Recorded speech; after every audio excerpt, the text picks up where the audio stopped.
आज हम लोग डिस्कस करेंगे डेमोन्स्ट्रेशन मेथड को। डेमोन्स्ट्रेशन मेथड टीचिंग का एक बहुत इम्पॉर्टेंट मेथड है। डेमोन्स्ट्रेशन मेथड को हम हिंदी में प्रदर्शन विधि भी कहते हैं। अब जब हम लोग डेमोन्स्ट्रेशन कर रहे हैं तो हम लोग कुछ बातों का ध्यान रखेंगे। सबसे पहले हम इस बात का ध्यान रखेंगे कि डेमोन्स्ट्रेशन जो हम लोग कर रहे हैं वो एकदम साफ साफ हो। डेमोन्स्ट्रेशन करते वक्त हमारे सभी बच्चों को हम जो डेमोन्स्ट्रेशन कर रहे हैं वो दिखाई देना चाहिए। हमारा डेमोन्स्ट्रेशन बच्चों को दिखाई दे, इसके लिए हमें क्या करना होगा? एक डेमोन्स्ट्रेशन टेबल रखना होगा। हम देखते हैं कि क्लासरूम में टीचर के लिए एक टेबल होता है, तो उस टेबल का हम इस्तेमाल डेमोन्स्ट्रेशन टेबल की तरह कर सकते हैं। डेमोन्स्ट्रेशन टेबल जो है वो टेबल और हमारे बच्चे का टेबल है, उसके बीच एक प्रॉपर डिस्टेंस होना चाहिए। ये डिस्टेंस इसलिए होना चाहिए क्योंकि अगर बच्चों के टेबल और हमारे डेमोन्स्ट्रेशन टेबल के बीच में डिस्टेंस नहीं रहेगा तो बच्चे उन सारी चीज़ों को उत्सुकतावश छू सकते हैं जो चीज़ें हमारे डेमोन्स्ट्रेशन टेबल पर रखी गई हैं। तो पहला पॉइंट हमारे पास ये हुआ कि हमारे पास एक डेमोन्स्ट्रेशन टेबल होना चाहिए और उस पे चीज़ें सिस्टमैटिकली अरेंज्ड होनी चाहिए। जिन चीज़ों को हमें डेमोन्स्ट्रेशन में यूज़ करना है वो सारी चीज़ें हमारी बाईं ओर रखी जाएंगी और जो चीज़ें हम यूज़ कर चुके हैं उन्हें यूज़ करने के बाद हम अपने दाईं ओर रखेंगे। डेमोन्स्ट्रेशन करने के टाइम हम बीच बीच में कुछ बातों को बोलकर बच्चों को इंगेज करके भी रखेंगे। अब हमारे पास नेक्स्ट पॉइंट है कि डेमोन्स्ट्रेशन करते समय हमें अपनी भाषा को एकदम सरल रखना है जिससे बच्चे आसानी से डेमोन्स्ट्रेशन को समझ सकें। डेमोन्स्ट्रेशन के टाइम हम बच्चों के डाउट्स को भी धीरे धीरे क्लियर करते रहेंगे। डेमोन्स्ट्रेशन करते वक्त टीचर रे डायग्राम, फ्लो चार्ट या जो भी इम्पॉर्टेंट पॉइंट्स हैं उनको ब्लैक बोर्ड पे भी लिख सकते हैं और बीच बीच में डेमोन्स्ट्रेशन के दौरान टीचर बच्चों से क्वेश्चन भी पूछते रहेंगे जिससे बच्चों का डेमोन्स्ट्रेशन के प्रति ध्यान थ्रू आउट आकर्षित रहे और वो एकदम अच्छे से डेमोन्स्ट्रेशन में इंटरेस्ट लें।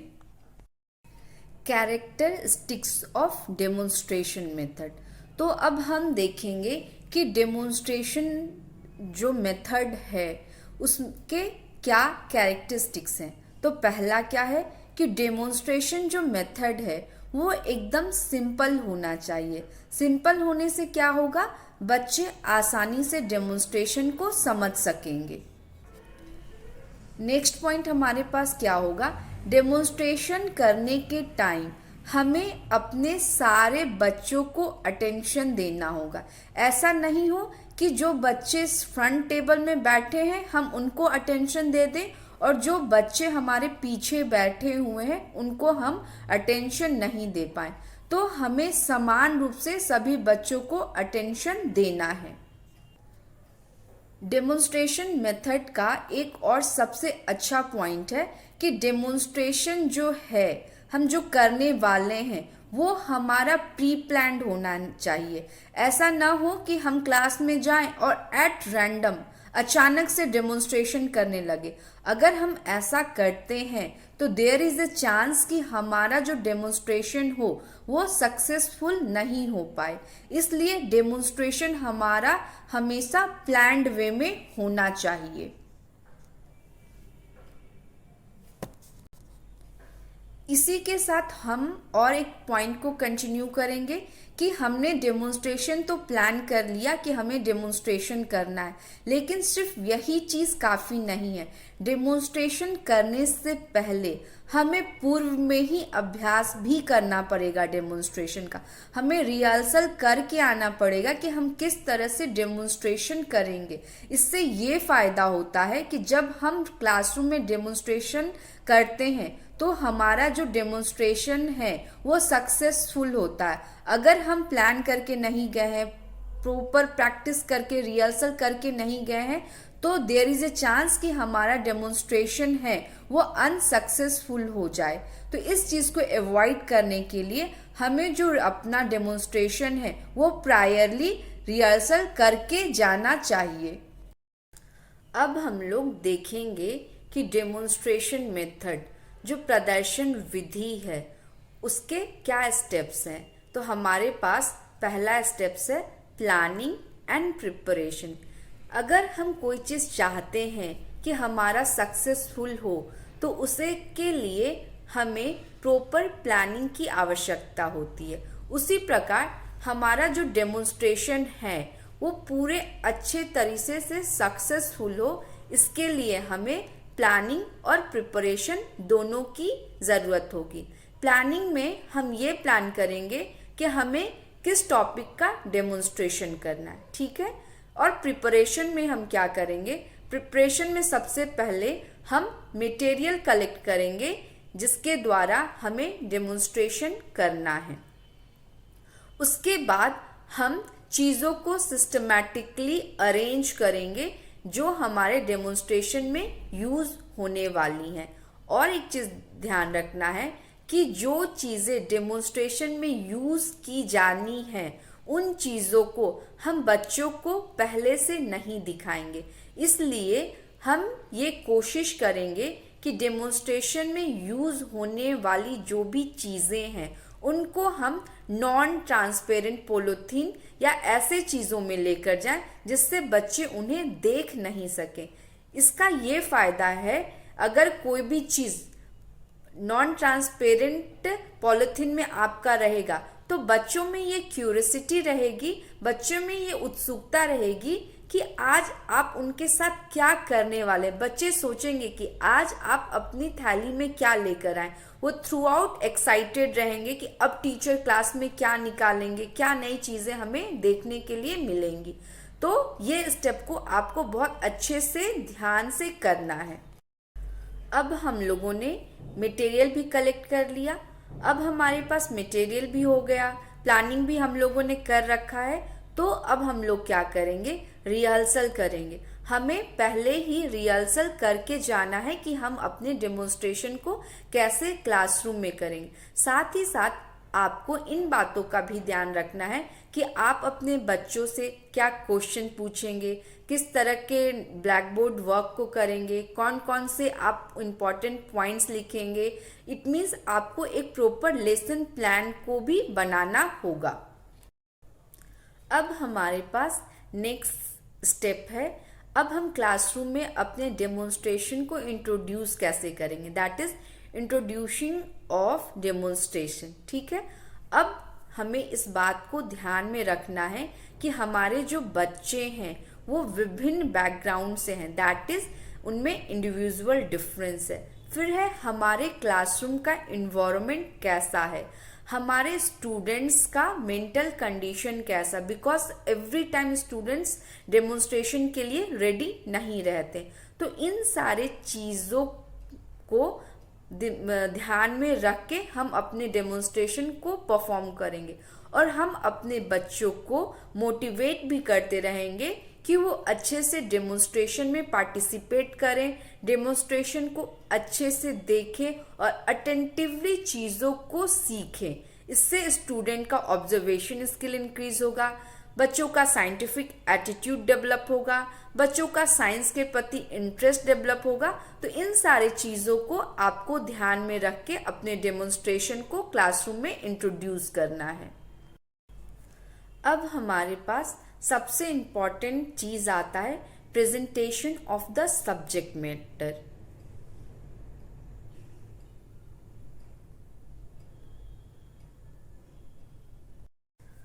अब हमारे पास सबसे इम्पॉर्टेंट पॉइंट आता है, वो क्या है? Presentation of the subject matter. इसमें हमें चीज़ों को ध्यान रखना है कि जो हम सब्जेक्ट मैटर डेमोन्स्ट्रेशन के दौरान प्रेजेंट करने वाले हैं वो सिस्टमैटिक होना चाहिए, बच्चों के प्रीवियस नॉलेज से लिंक्ड होना चाहिए। आप अचानक से किसी नए टॉपिक का डेमोन्स्ट्रेशन करेंगे तो बच्चे क्या हैं, अपने प्रीवियस नॉलेज से कोरिलेट नहीं कर पाने के कारण या उन्हें प्रीवियस नॉलेज में कुछ भी नहीं पता है और आप एकदम कुछ नई चीज़ें कर रहे हैं, तो बच्चों को डेमोन्स्ट्रेशन को समझने में कठिनाई का सामना करना पड़ेगा। तो यहाँ पे टीचर को ऐसे पढ़ाना होगा जिससे कि प्रीवियस नॉलेज और न्यू नॉलेज को हम लोग कोरिलेट कर पाएं। अब हमारे पास नेक्स्ट स्टेप में आता है demonstration, that is the real demonstration which we are going to be do on demonstration table. हम जो डेमोन्स्ट्रेशन टेबल पर करने जा रहे हैं अब वो हमारे लिए सबसे इम्पॉर्टेंट है। हम डेमोन्स्ट्रेशन टेबल पर जो भी काम करेंगे वो एकदम नीट एंड क्लीन होना चाहिए। ऐसा ना हो कि आप चीज़ों को कहीं से भी उठाएं, कहीं पे भी रख दें, चीज़ों को हेफाजतली करें। आपको बिल्कुल ऐसा नहीं करना है, बिल्कुल सिस्टमैटिकली करना है, नीट एंड क्लीन करना है कि बच्चों को साफ साफ दिखाई दे और आप एकदम कॉन्फिडेंट फील करके ही ऐसा करें। ऐसा ना हो कि आपका जो नर्वसनेस हो बच्चों को दिखाई दे या आप नर्वस हो जाएं। आपको बिल्कुल ऐसा नहीं करना है। आप एकदम चीज़ों को नीट एंड क्लीन और सिस्टमैटिकली बच्चों के सामने प्रेजेंट करेंगे। अब हम एक चीज़ और कर सकते हैं कि डेमोन्स्ट्रेशन के दौरान अगर आपको टीचिंग एड्स की ज़रूरत है तो आप कुछ टीचिंग एड्स को भी यूज़ कर सकते हैं। जैसे आप चार्ट यूज़ कर सकते हैं, मॉडल यूज़ कर सकते हैं, पॉइंटर यूज़ कर सकते हैं। अब ब्लैक बोर्ड तो यूज़ करेंगे ही करेंगे, तो इन सारी चीज़ों को भी आप डेमोन्स्ट्रेशन के दौरान अच्छे और सिस्टमैटिक रूप में यूज़ करेंगे। अब हमारा डेमोन्स्ट्रेशन का लास्ट स्टेप है, दैट इज़ इवैल्यूएशन। अब आप इवैल्यूएट करेंगे कि आपका जो डेमोन्स्ट्रेशन था वो सक्सेसफुल रहा कि नहीं रहा। आपने जिस उद्देश्य से डेमोन्स्ट्रेशन किया था, आपने जो अपने एम और ऑब्जेक्टिव डिसाइड किए थे वो डेमोन्स्ट्रेशन से पूरे हुए कि नहीं हुए। तो अगर आपके सारे जो तरीके थे वो आपको यूज़फुल रहे तो आप उनको रिपीट करेंगे। अगर ऐसा हुआ कि डेमोन्स्ट्रेशन के दौरान कुछ चीज़ों को आपने अच्छे से नहीं किया तो इवैल्यूएशन के दौरान आप इस चीज़ को फाइंड आउट करेंगे कि क्या चीज़ें कमी रह गई या हमारा डेमोन्स्ट्रेशन था किस तरह से और बेहतर हो सकता था। तो डेमोन्स्ट्रेशन में क्या है, इवैल्यूएशन बहुत ज़्यादा इम्पॉर्टेंट है। आप खुद का सेल्फ इवैल्यूएशन करेंगे। अब हम लोग देखेंगे कि जो डेमोन्स्ट्रेशन मेथड है उनके क्या क्या एडवांटेजेस और मेरिट्स हैं। सबसे पहला कि डेमोन्स्ट्रेशन मेथड जो है वो बच्चों के अटेंशन को बनाए रखता है। बच्चे उत्सुकता से डेमोन्स्ट्रेशन को देखते हैं और काफ़ी अटेंटिव क्लासरूम में रहते हैं।